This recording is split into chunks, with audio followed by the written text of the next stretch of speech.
প্রবাস থেকে দেশে যাওয়ার সময় আপনারা কিন্তু স্বর্ণ কিনে থাকেন বা যেটা আমরা সংক্ষেপে বলে থাকি সোনা কিনে থাকেন। এই যে স্বর্ণগুলো আপনি কিনে নেন এগুলো আদৌ কত পার্সেন্ট খাঁটি সোনা রয়েছে এবং আজকের এই ভিডিওতে আমি প্রবাসীদের মাঝে তুলে ধরব যে আপনারা কিভাবে কত ক্যারেটের সোনার সাথে কত গ্রাম আপনি অরিজিনাল সোনা পেতে পাচ্ছেন এবং কত ক্যারেট সোনার সাথে কত ক্যারেট অন্যান্য ধাতব দ্রব্য মিশানো হয় সেই বিষয়গুলো আজকের এই ভিডিওতে আমি তুলে ধরব।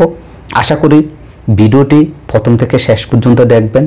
এই ভিডিওটি প্রত্যেক ইউজার শেয়ার করে রাখবেন নিজের প্রোফাইলে, তাহলে দেখা যাবে কি আপনার উচিলে আরও 10টা প্রবাসী ভাই সঠিক তথ্যটা জানতে পারবে। এক নম্বরে আসা যাক 24 ক্যারেট। আপনি যদি 24 ক্যারেট সোনা নেন এই সোনাটির মধ্যে 99% খাঁটি সোনা থাকে আর 1% অন্যান্য ধাতব দ্রব্য থাকে যেমন তামা এবং রূপা। 2 নম্বরে যদি বলি 22 ক্যারেট।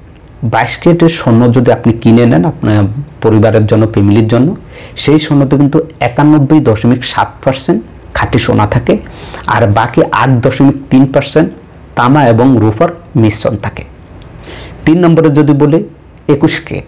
আর এই 21 ক্যারেট সোনার মধ্যে 87.5%, আমি আবারও বলছি 87.5% খাঁটি সোনা থাকে এবং বাকি 12.5% তামা এবং রূপার মিশ্রণে সোনা গলিয়ে তৈরি করা হয়। যদি 4 নম্বরে বলি 20 ক্যারেটের সোনা, যেটার মধ্যে প্রায় 83% খাঁটি সোনা থাকে, বাকি 17% তামা এবং রূপার মিশ্রণ থাকে। এরপরে আছে পর্যায়ক্রমে 18 ক্যারেট, যেটাতে 75% খাঁটি সোনা থাকে, বাকি 25% আপনার ধাতব দ্রব্য মেশানো হয় যেমন তামা এবং রূপা।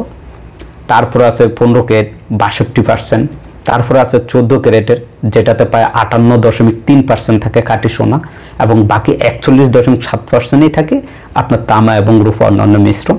সেই সাথে সর্বশেষ যদি 12 ক্যারেট বলি, এর নিচেও আছে কিন্তু সর্বনিম্ন আমরা যেটাই নিয়ে থাকি 12 ক্যারেট, যেটাতে 50% খাঁটি সোনা থাকে আর 50% ধাতব দ্রব্য যেমন তামা রূপা এবং অন্যান্য ধাতব দ্রব্য মিশ্রণে তৈরি করা হয়। এর ফলে যেটা হয় কি প্রত্যেকটা ক্যারেটে আপনি যদি 24 ক্যারেট সোনার ধরেন এক হাতে, ওইটার কালারটা দেখবেন 22 ক্যারেটের কালারটা দেখবেন একটু ফারাক, আবার আপনি 22 ক্যারেটের লগে 21 ক্যারেট ধরলে দেখবেন আরেকটু ফারাক বোঝা যায় রং বা কালারটাই। আবার 20-এর লগে 18 ধরবেন, 18-র লগে 15 ধরবেন, দেখবেন যে ফারাকটা, এই ফারাকটা কোথা থেকে আসে? এই তামা এবং রূপার মিশ্রণে যেই তৈরি করা হয় এবং এর জন্য কিন্তু সোনার ক্যারেট কিন্তু ভিন্ন হয়ে থাকে, যেমন 12, 14, 15, 18, 20, 21, 22, 24 ক্যারেটগুলো ভিন্ন হয়ে থাকে। তবে সবচাইতে ভালো হবে আপনি যদি খাঁটি সোনা নিতে চান 100% 24 ক্যারেট। কিন্তু সাধারণত আমরা প্রবাসীরা এবং অন্যান্য যারা আছি, যারা ঘুরতে আসেন, উমরা করতে আসেন, হজ করতে আসেন, আসার পর আমরা বেশিরভাগই যেটা করি 22 ক্যারেটেরটা নিয়ে থাকি, যেটাতে প্রায় 91.7% খাঁটি সোনা থাকে, বাকি 8.3% ধাতব দ্রব্য মেশানো হয়, যার মাধ্যমে ওই জিনিসটাকে তৈরি করা হয় কানের দুল বলেন, বালা বলেন বা গলার চেইন বলেন, ওগুলোকে তৈরি করার জন্য। তো এই ছিল আজকের ভিডিওটি। অবশ্যই ভিডিওটি বেশি বেশি করে শেয়ার করবেন।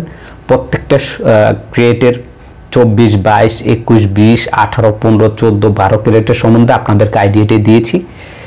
ভিডিওটি ভালো লাগলে অবশ্যই শেয়ার করবেন আর আপনার যদি কোনো মন্তব্য থাকে তাহলে অবশ্যই কমেন্ট করে জানাবেন।